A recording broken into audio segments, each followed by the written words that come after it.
What would you do if you discovered your entire childhood was built on a lie that 43 children vanished in one winter night, and no one ever asked why? Some stories don't just break your heart. They question your faith in humanity. If you've ever witnessed silence protecting the powerful, speak up. Tell us where you're watching from, and share your thoughts, because your voice might be the one that finally sets the truth free. The night air carried the scent of rust and pine. Ruth Carver's flashlight trembled in her hand as she stepped through the splintered doorway of the old Willow Creek orphanage. Dust floated in the air like ghosts caught between time and truth. Every creak of the wooden floor echoed as if the house itself remembered what had happened here. She wasn't supposed to be here. The county had sealed the property decades ago, claiming gas contamination. But Ruth knew a cover-up when she saw one. She'd spent 20 years chasing stories of corruption, but this one felt different, personal, heavier, like a weight she'd carried without knowing why. Her boots brushed across faded linoleum tiles until the beam of light struck something odd, a patch of wall painted a slightly lighter shade than the rest. She pushed. It shifted with a groan. Behind it, a narrow passage. Cold air rushed out, and in that stillness she heard a faint sound, almost like a lullaby. Ruth lifted her light. Dozens of porcelain eyes stared back at her. The room was lined with shelves, each holding a doll dressed in tiny handmade clothes. Their faces were cracked, but carefully dusted, as if someone had tended to them long after the world had stopped caring. And at the base of every doll, an old paper tag with a name and a date. She knelt and read the nearest one aloud. Evelyn Carter, December 15, 1971. Her heart stuttered. She recognized the date. It matched the orphanage's last recorded day of operation. As she reached for another doll, her fingers brushed against something inside its hollow frame. Carefully, she pried the back open. A folded photograph slipped out, an ultrasound image marked Grace C., age 15. The flashlight flickered. Ruth froze. Grace Carver. Her mother's name. The air thickened, heavy, and electric. Outside, a low rumble of thunder rolled across the hills. Ruth's breath caught as realization bled into fear. She turned toward the doorway. A shadow moved. For a heartbeat, she thought she saw the silhouette of a child standing in the corridor. Then it vanished. Ruth whispered into the dark, "Who's still here?" Morning sunlight spilled through the cracked blinds of Dolly's diner, painting long stripes across the linoleum floor. Ruth Carver sat in a corner booth, hands wrapped around a chipped coffee mug, trying to make sense of what she'd seen the night before. Her recorder lay on the table beside a napkin covered in scribbled names. Evelyn Carter, Thomas Lane, Maria Holt, 43 in all. The waitress, a soft-spoken woman with silver hair, topped off her cup. "You're not from around here, are you?" Ruth smiled faintly. "No, just passing through." But she wasn't. She'd come to Willow County for answers, and the ghosts of that orphanage weren't letting her leave. Across the diner, a man in a faded denim jacket sat alone, stirring his coffee too long. When their eyes met, he nodded once, cautious, familiar. He rose, slid into the seat across from her, and spoke without introduction. "You went inside, didn't you?" Ruth's pulse jumped. "Who are you?" "Name's Earl Hensley, groundskeeper back when that place was still full of kids." His voice was gravel rough, worn from years of silence. "You shouldn't have gone there. Some things in Willow Creek are meant to stay buried." She leaned forward. 43 children vanished in one night. I found their names, their dolls, even my mother's name. Are you telling me that's not worth digging up? Earl's eyes flicked to the window, scanning the quiet street. People here owe Vernon Whitmore too much to ask questions. He owned the mills, the newspaper, the county board. If you start pulling threads, you'll find his hands on every one of them. "Vernon Whitmore?" Ruth repeated. The name rang through her chest like a warning bell. She'd seen it on donation plaques, hospital wings, even the library foundation she'd called that morning. Earl slid a folded page across the table. "Found this cleaning out the barn after the fire in 71. You might want to see it." It was a ledger yellowed, water-stained. 43 entries. Each had a name, a date, and beside it, a single word. Placed. When Ruth looked up, Earl was already leaving, his voice low as he passed her shoulder. "Don't go back there after dark." The door shut behind him, and the diner's bell gave one last, lonely chime. Outside, the wind picked up, swirling dead leaves down Main Street. Ruth gathered her things, heart pounding, determination sharpening into fear. She didn't notice the black sedan parked across the street, engine running, driver motionless behind tinted glass. As she started her car, her phone buzzed with a message from an unknown number. "Stop digging, Miss Carver. Some graves are better left closed." She stared at the screen, the reflection of her own eyes trembling in the glass, then whispered, "That's the problem with secrets. They never stay buried." Thunder rolled again, somewhere far beyond the hills, as Ruth turned the key and drove back toward Willow Creek. The dirt road to Willow Creek twisted through a tunnel of pine and shadow. Ruth's rental car rattled over loose gravel as she replayed Earl's warning in her mind. Don't go back there after dark. But it was already dusk, the sky bruised purple over the tree line. Some truths couldn't wait for morning. When the orphanage came into view, it looked even more hollow than before. Windows like empty eyes, bricks crumbling beneath ivy and years of rain. Ruth parked near the collapsed gate, grabbed her flashlight and the ledger, and stepped out into the thick silence. Inside, the air felt heavier, like it remembered fear. Her light danced across faded murals, painted suns, paper angels, a classroom schedule still nailed to the wall. The 15th of December 1970, Christmas dinner. Her stomach twisted. She moved toward the west wing, retracing last night's steps, when a noise stopped her, the faint scrape of movement above. She froze, scanning the stairwell. Dust drifted down from the landing. Someone was up there. "Hello?" Her voice barely carried. No answer. Only the sound of wood settling and, faintly, something else humming. The same lullaby she'd heard before. Ruth's breath hitched. The flashlight trembled in her hand as she climbed, every step complaining beneath her weight. At the top, the hallway stretched into darkness. Doors stood ajar, rooms gutted. But at the far end, a faint glow pulsed from behind a half-open door. She approached slowly, heart hammering. Inside, candles burned on a metal desk. A woman sat behind them, mid-60s, neatly dressed, her face pale as paper. "I knew someone would come back," she said softly. "I've been waiting." Ruth steadied herself. "Who are you?" "Annette Briggs," the woman whispered. "I worked here. The night they took the children." Ruth's throat tightened. "You know what happened?" Annette's eyes glistened. "I made the dolls." The words fell like stones. "He told me it was a Christmas project.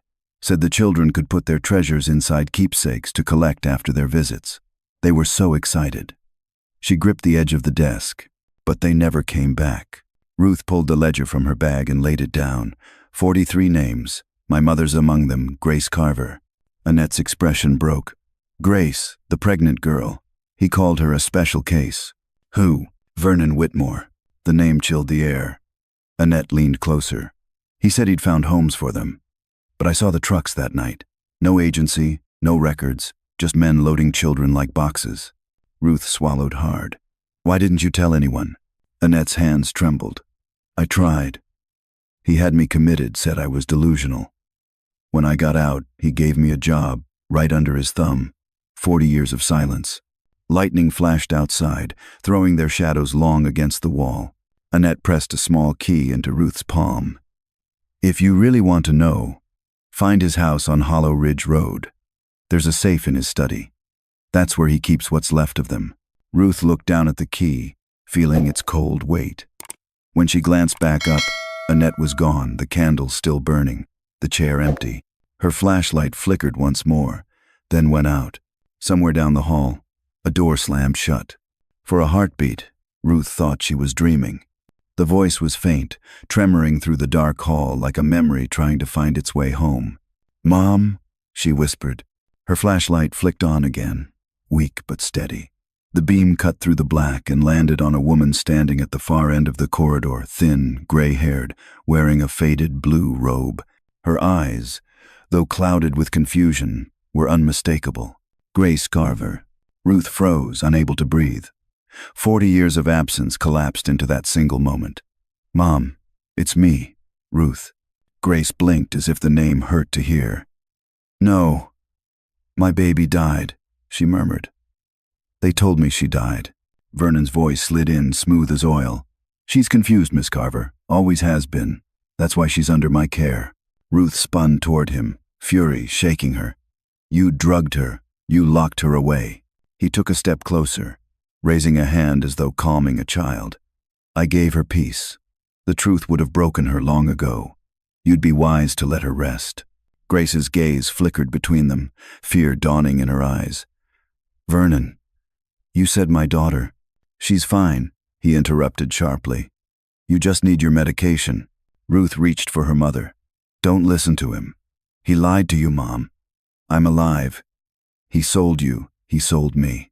Grace's hands trembled as she touched Ruth's face. Her thumb brushed the old scar on Ruth's cheek, the one Ruth had gotten as a child from falling off a bike. Grace gasped softly. This is real." Behind them, Vernon moved toward the wall. Ruth caught the metallic click of a drawer. Her instincts screamed. She shoved Grace behind her just as lightning illuminated a gun in Vernon's hand. "Put it down," Ruth shouted. Vernon's calm broke. "You don't understand, Miss Carver. Without me, none of this ever would have survived. Those children were nothing until I made them something. I gave them families, purpose. Even you." Ruth's voice cracked. "You gave them nightmares." A figure appeared behind Vernon Earl Hensley, soaked from the storm, shotgun steady in his hands. "Step away from her." "Whitmore." For a second, time stopped. Then, the front doors burst open. Agents flooded in FBI jackets flashing, commands echoing through the hall. Vernon's gun hit the floor. Ruth turned to see Annette Briggs among the agents, her eyes full of tears. "I told them everything," she said, voice shaking. 40 years too late, but not tonight. Vernon didn't resist as they cuffed him. He only smiled, thin, reptilian. "You think this changes anything?" "People forget. They always do." Ruth held up her phone, recording the moment. "Not this time." Outside, the rain eased into a soft drizzle. Agents loaded boxes from the study files, ledgers, photographs. Ruth stood on the porch beside her mother, watching the flashing lights carve the night. Grace leaned against her, fragile but awake. "You came back for me," she whispered. "I never stopped looking," Ruth said, voice breaking. "You just didn't know." And from somewhere deep inside the mansion, a sound drifted through the halls, a child's lullaby carried faintly through the rain. Ruth turned toward the door, heart pounding. "Did you hear that?" Grace nodded slowly. "Yes," she said, voice barely above a breath. "They're still waiting." Morning broke gray and heavy over Hollow Ridge. Rain had washed the estate clean, but the air still smelled of rot and secrets. The Whitmore mansion was now a crime scene, FBI tape fluttering across the iron gates, news vans clogging the gravel road, microphones hungry for a quote that could fit 40 years of horror into 30 seconds. Ruth Carver stood on the porch, wrapped in a borrowed coat. Her mother's frail hand laced through hers. Grace hadn't spoken much since the night before. She just stared at the house with the quiet, hollow focus of someone watching her own ghost walk out of the front door. An agent approached a woman in her 40s with sharp eyes and rain-spotted glasses. "Agent Diana Brooks, FBI. You're Ruth Carver, right?" Ruth nodded. Brooks handed her a folder sealed in plastic. "We cataloged everything from the study files. Ledgers, photos, 43 children documented. Your mother's case was listed as W23, special circumstances." Ruth's stomach twisted. "And the others?" Brooks hesitated. 31 were sold through private placements. 12 were transferred to research facilities, Marshfield Institute in Oregon and Blackwood Research in Maryland. Some of them... She stopped herself. "Let's just say not all made it." Grace's voice cracked the silence. "He told me they were going to families, that they'd be loved." Brooks's tone softened. "Some were, but not all love is born from good beginnings, ma'am." A camera flash went off near the gate, and Grace flinched. Ruth stepped in front of her, glaring toward the crowd. "They're turning this into a headline." "That's what happens when monsters wear suits," Brooks said. "People want to see what evil looks like when it smiles." Annette Briggs appeared on the porch steps, hair damp, eyes hollow but alive. She carried a cardboard box sealed with FBI tape. "I thought you should have this," she said. "They pulled it from Vernon's storage unit off Route 12. It's the children's personal effects, the ones who never came back." Ruth opened the box. Inside were the dolls, 43 of them, cracked but intact, their names still written on fading tags. She lifted one with trembling hands. It wore a yellow dress. Inside, wrapped in brittle paper, was the ultrasound photo of her mother's pregnancy, the first picture of herself. Grace reached out, touching the photo with reverence. "I saved it," she whispered. "They said I'd show it to my baby someday. I just didn't know someday would take 40 years. Ruth blinked away tears. "You did show me, Mom. You did." A voice called from the driveway. "Miss Carver." It was Richard Morrison, the man she'd met briefly during the investigation. He was one of the children from the ledger, now in his late 40s, his face drawn but steady. Behind him stood 2 women and an older man. "We came because of you," Richard said. "We saw the broadcast. We all have pieces of the same story." Ruth stepped closer. "You were one of them?" He nodded. "W-18, bought in Boston. My parents said it was a private adoption. But my birth name was Thomas Randall. My sister Lisa was W-19. We thought we were orphans. Turns out we were merchandise." Grace's hand went to her heart. "I remember you," she whispered. "You used to read to the younger ones before bed." Richard's eyes welled. "You remember me?" "I remember all of you," Grace said softly. "Every single child." Vernon took. Agent Brooks stepped forward. "We'll be organizing a survivor meeting at the community center in Millstone County. We'd like you both there." Ruth looked down at the dolls, then at the faces gathering in the rain, the broken pieces of 43 lives slowly finding their way back together. "We'll be there," she said. Brooks nodded and turned away, radio crackling as she disappeared toward the waiting cars. Grace looked up at her daughter. "Do you think they'll ever be whole again?" Ruth squeezed her hand. "Maybe not whole," she said quietly, "but no longer lost." As the agents drove off, Ruth glanced back at the mansion one last time. Through the broken windows, she swore she saw a flicker of movement, a child's shadow darting past the curtains, small and fleeting as breath. She didn't tell her mother. Some hauntings, she thought, weren't there to scare you. They were just waiting to be seen. The Willow Creek Community Center hadn't seen this many people in decades. The old gym smelled of coffee, damp coats, and something electric hope mixed with heartbreak. Rows of folding chairs filled the room, everyone occupied. Survivors from across the country had come, carrying fragments of memories they weren't sure they wanted back. At the front sat Ruth and Grace Carver, surrounded by faces that had once been names in a ledger. Richard Morrison, Lisa Randall, Mary Catherine O'Brien, Michael Patterson. They spoke in quiet bursts, bits of memory, half-remembered songs, the way the hallways of the orphanage echoed at night. When Agent Diana Brooks took the microphone, the crowd fell silent. 43 children vanished from Willow Creek Orphanage on December 15, 1970, she began. As of this morning, we've confirmed 31 survivors, 12 confirmed deceased. We're still searching for the rest. Murmurs rippled through the room. Grace's fingers twisted around her handkerchief. Ruth reached over, steadying her. Brooks continued. Vernon Whitmore is in federal custody. The Department of Justice has charged him with 43 counts of human trafficking, 12 counts of murder by proxy, and multiple acts of fraud. He's pleading not guilty. A low growl of anger rolled through the audience. Someone muttered, "Monster." Richard Morrison stood. "He sold us like furniture. How can he plead not guilty?" Brooks exhaled.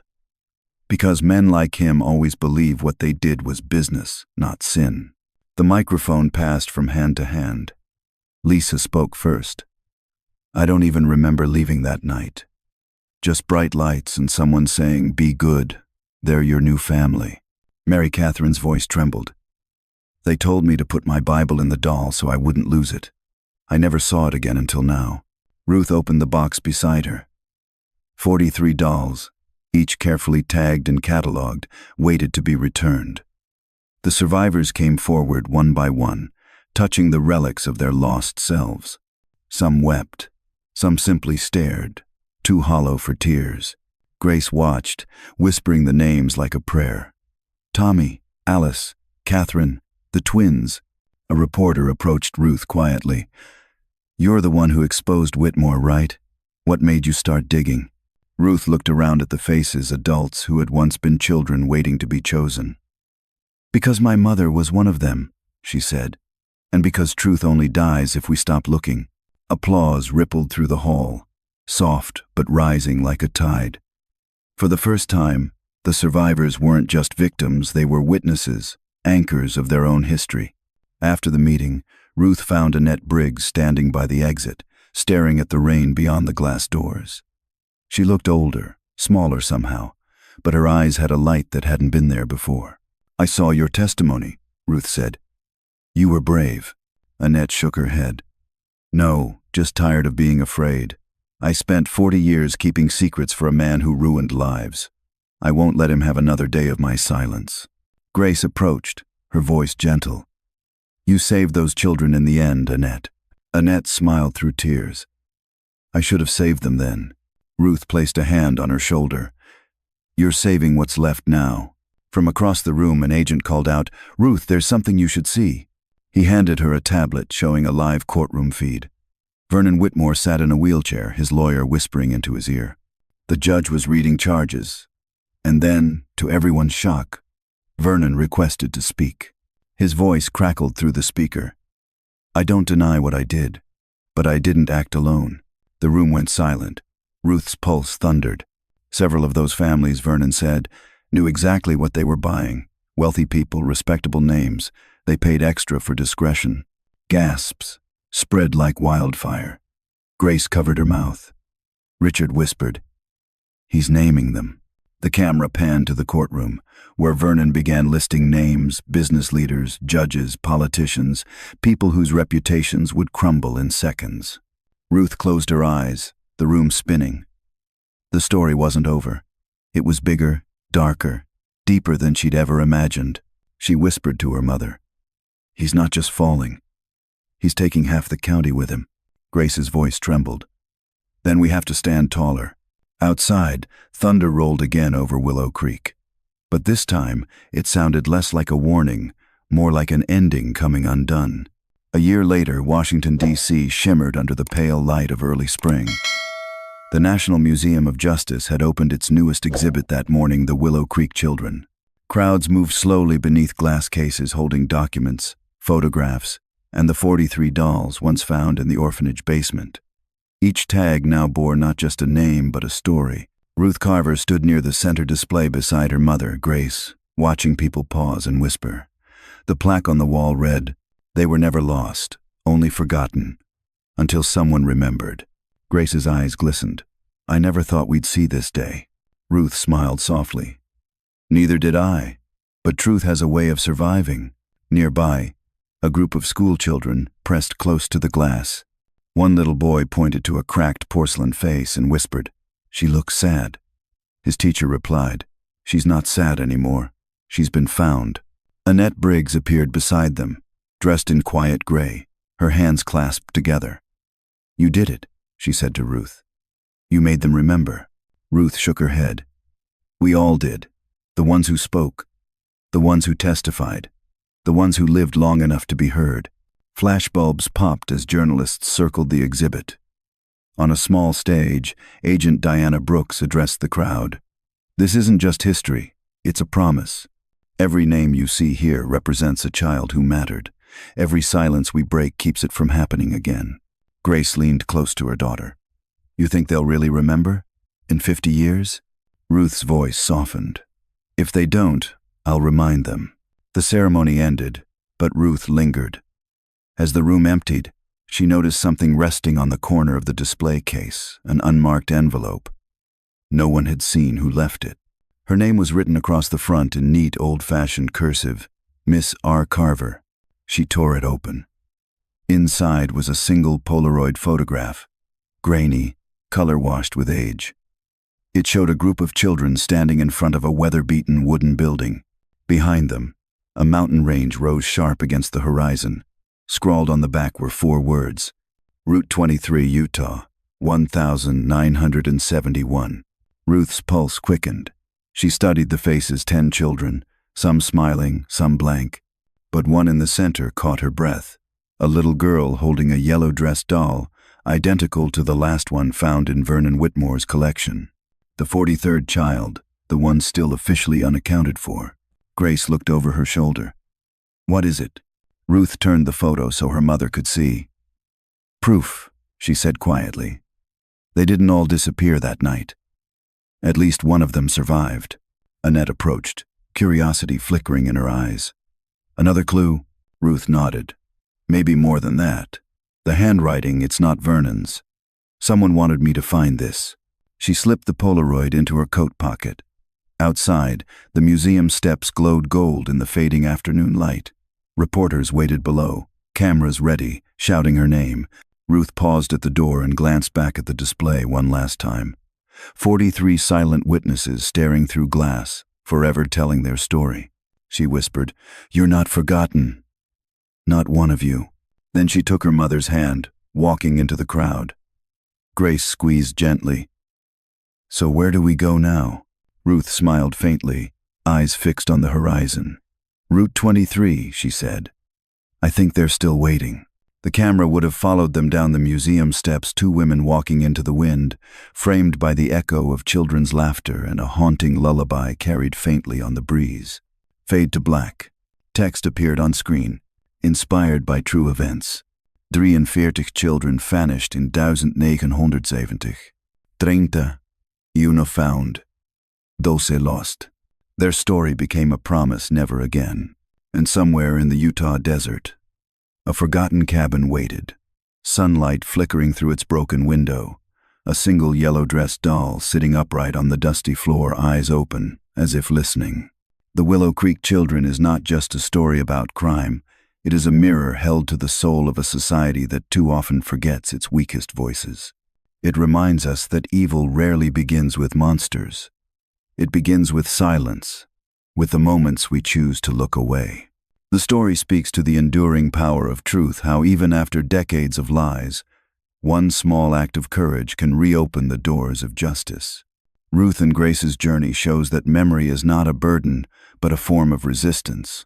Through pain, they prove that love survives deception, and that healing begins the moment we decide to face what hurt us. For the audience, especially those who have lost faith in justice or humanity, this story rekindles something sacred, the belief that redemption is still possible, even in a broken world. It teaches that time cannot erase what is real, and that every forgotten name deserves to be spoken again. In the end, the Willow Creek Children gives us a quiet but powerful truth, that courage is contagious, and that remembering, truly remembering, is how we keep innocence alive.